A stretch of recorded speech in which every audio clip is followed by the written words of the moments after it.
আসসালামু আলাইকুম ওরহমতুল্লাহি অবরাকাতু। আমরা সূরা ইয়াসিনের 34 নং আয়াত পর্যন্ত শিখেছি। এবার আমরা 35 থেকে শুরু করব। আর আপনি যদি আমার চ্যানেল নতুন হয়ে থাকেন অবশ্যই আমার চ্যানেল সাবস্ক্রাইব করে লাইক করে দেবেন। আউযু বিল্লাহি মিনাশ শাইতানির রাজিম। বিসমিল্লাহির রহমানির রহিম। লিয়াকুলু মিন সামারিহি লামজের লি ইয়া যা হামজাকে ধরবে ইয়া হামজার উপর জজম রয়েছে। জজমুল হর দান দিয়ে হর্ষে একত্র মিলে পড়তে হয়। ইয়া হামজা ইয়া কা পেশ কু ইয়া কু লামো পেশলু পেশের বাম্পা জজম রাওয়াও একালিফ টান ইয়া কুলু মিম নুন জারমিং ইকফা নুন সাকিনা পর থা রয়েছে। যদি নুন সাকিনা পরে হামজা হা আইন হা গইন খ এই ছয় হরফে কোনোটা হরফ থাকে সেক্ষেত্রে নুন সাকিনা আমরা গুন্না ছাড়া পড়বো, আর না থাকলে গুন্না করবো। যেহেতু নাই তাহলে সেক্ষেত্রে গুন্না করবো। লো মিং সাজবসা মিম জমা সামা রজের রি সামারি হাখরাজের হি, যেখানে খারাজের সেখানে একালিফ টান মিং সামারি হি। এরপরে অজর ওয়া মিমারি জোর মা জবরে বাম পাশে খালি একালিফ টান ওয়ামা আইন জোর আ মিম জের মি আমি লামজা তাকে দেবে তার উপর জসম রয়েছে। লামতা জব লাত আমি লাত হাপেশ হু আমি লাত হু ওয়ামা আমি লাত হু হামজা জি একে ধরবে হামজা ইয়া ধরে আই দালিয়া জাদ্দি জেরের বাম্পা জসমলা ইয়া মাদের হরফ হিসেবে এক টেনে পড়তে হবে। আই দি হাজা মিমকে দেবে হা মিম জের হিম আই দি হিম। তাহলে আমরা বলি লিয়া কুলু মিন সামারিহি ওয়ামা আমিলাত হু আই দি হিম। এরপরে হামজা আফ হাজার ফা আফা লামালি জল্লা জবরের বাম পাশে খালিল আখালিফ টান আফালা ইয়াদা শিনকে দেবে ইয়াসিন দেবে ইয়াস কাপ পেশ কু ইয়াসকু রও পেশ রু পেশের বাম পাশে রও একালিফ টান মাদে তবা আই ইয়াসকুরু নুন জবর না ইয়াসকুরু না।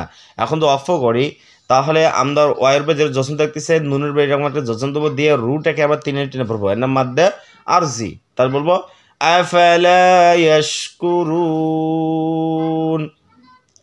লিয়াকুলু মিন সামারিহি ওয়ামা আমিলাতহু আইদিহিম আফালা ইয়াশকুরুন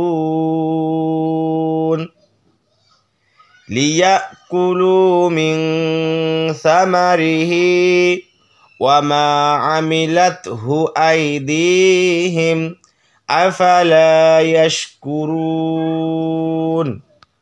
এরপরে সুবহানাল্লাযী সিনজা বাকে দেবে সিনবাপে সুবে বাটা হলো কলকলার ধাক্কা দিয়ে পড়বো। কলকলার পাঁচটি কফ ত বাজিম দাল আর এই পাঁচ হরফে জসম ধাক্কা দিয়ে পড়তে হবে। যেহেতু বারবার জসম ধাক্কা দেবো বলো সুবে হা খারাজ হা যেখানে খারাজ হবে সেখানে একালিফ টান সুবা হা নুনজা লামকে দেবে লামের তাসদিদ দুইবার উচ্চারণ করতে হবে। নুন লাম জন্নাল লাম জল্লা নাল্লা জালিয়া জি জেরের বাম্পা জসমলা ইয়া মাদ্দে তবাই একালিফ টান সুবহানাল্লাযী খজর খ লামজল্লা খলা কফজা লামকে দেবে কফলাম জর কল খলা কল হামজা জা জবর আজ জজমল হরফ ওয়ালি জর ওয়া জবরের বাম পাশে খালি একালিফ টান আজ ওয়া জিম জব যা আজ ওয়া যা।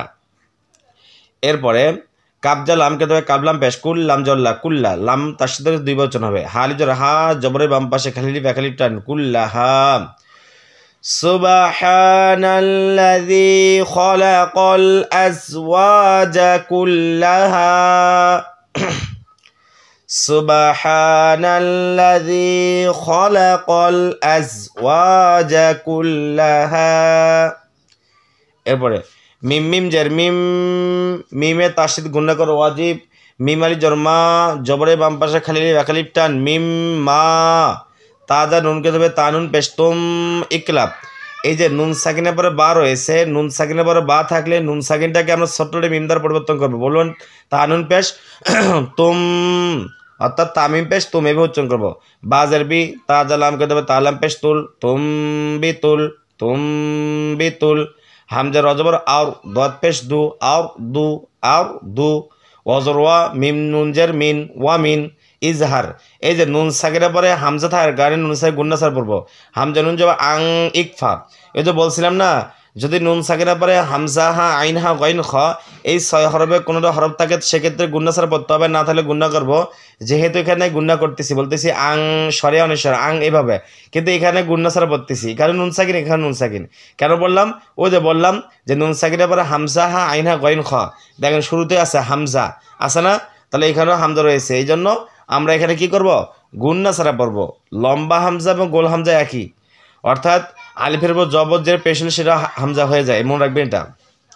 ওয়ামিন আং ফা পেশ ফুসিন জাসি ফুসি হাজা মিমকে দেবে হামিম জার হিম আং ফুসি হিম। ওয়াজর ওয়া মিম মিম জার মিম, মিমের তাসিক গুণা করা ওয়াজিব। ওয়ামিম মিমের জন্মা জবরে বাম পাশে খালি একলিপ টান। ওয়ামিম মা লামালি জল্লা জবরে বাম পাশে খালি একলিপ টান। ওয়ামিম মা লা ইয়া আইন জর ইয়া লাম জল্লা ইয়া আলা মিমা পেশমু পেশের বাম পাশে জসমলা ওয়া একলিপ টান। ইয়া আলামু নুন জবর না ইয়া আলামু না।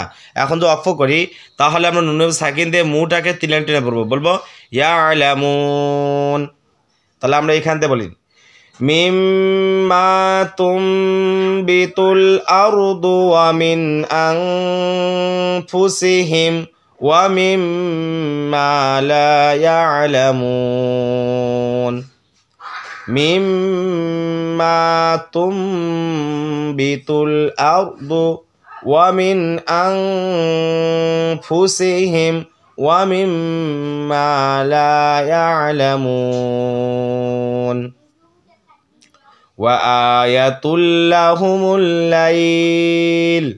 ওয়াজর ওয়া হামজা খারাজর আ, যেখানে খারাজ হবে সেখানে একলিপ টান। ওয়া আ ইয়াজর ইয়া তালাম 2 পেশ তুল। ওয়া আয়াতুল লাম জবর লা ওয়া আয়াতুল্লা হা পেশ হু মিম যা লামকে দেবে মিম লাম পেশ মূল লামে তাসদিদ 2 উচ্চারণ করতে হবে। লামে জল্লাই হুমুল লাই লাম পেশলু হুমুল লাইলু। এখন তো অফ করি, তাহলে ইয়ার উপরে যে জসম দেখতেছেন লামের উপরে এরকম জসম দেব দিয়ে আমরা লাইল এভাবে একাই টেনে পড়বো, বলবো ওয়া আয়াতুল্লাহুমুল লাইল ওয়া আয়াতুল্লাহুমুল লাইল নাসলাখু মিনহুন নাহারা। নুন যা সিনকে দেবে জসমুল্লাহ হরফ নুন সিন যাব নাস লাম জল্লা খ পেশকু নাস লাখু। মিম যা নুনকে দেবে মিম নুন পেশ মিম নুন জের মিন ইজহার, অর্থাৎ নুন সাহেব হার হয়েছে গুণা সাহেব পড়বো মিন হানুন পেশ হুন নুনে তাসে গুণা করা ওয়াজিব। মিন হুন নুন জবর না হালি হা জবরের বাম পাশে খালি খালিফ টান না হা র জবর র না হা র নাসলাখু মিনহুন নাহার ফাইযা হুম মুজলিমুন। ফাজরফা হামজাদের ই ফা ই জালি জা জবরের বাম পাশে খালি খালিফ টান ফাইযা হাজা মিমকে দেবে হামিম পেশ হুম মিম সাকিনে পরে তার সাথে মিম থাকলে দুটাকে মিলিয়ে গুণনা করবো, বলো হুম। অর্থাৎ এটা মনে রাখতে পারেন মিমে তাসে গুণা করা ওয়াজিব। মিম যা দোয়া করে মিম যা পেশ মুজ জজমুল্লাহ হরফ লাম জাল্লি মুজলি মিমা পেশ মু পেশের বাম পাশে জসমুল্লাহ ওয়াও একালিফ টান মুজলিমু নুন জবর না মুজলিমুনা। এখন তো অক্ফ করি তাহলে আমরা নুনের সাকিন দেব, নুনের সাকিন দিয়ে মুটাকে আমরা 3 টেনে পড়বো, বলবো মুজলিমুন। নাসলাখু মিনহুন নাহারা ফাইযা হুম মুজলিমুন। নাসলাখু মিনহুন নাহারা ফাইযা হুম মুজলিমুন। তাহলে আপনারা বুঝতে পারলেন কীভাবে পড়তে হবে। যদি আপনার কাছে ভিডিওটি ভালো লাগে থাকে তাহলে অবশ্যই আমার চ্যানেল সাবস্ক্রাইব করে লাইক করে দেবেন। আসসালামু আলাইকুম ওয়া রাহমাতুল্লাহি ওয়া বারাকাতুহু।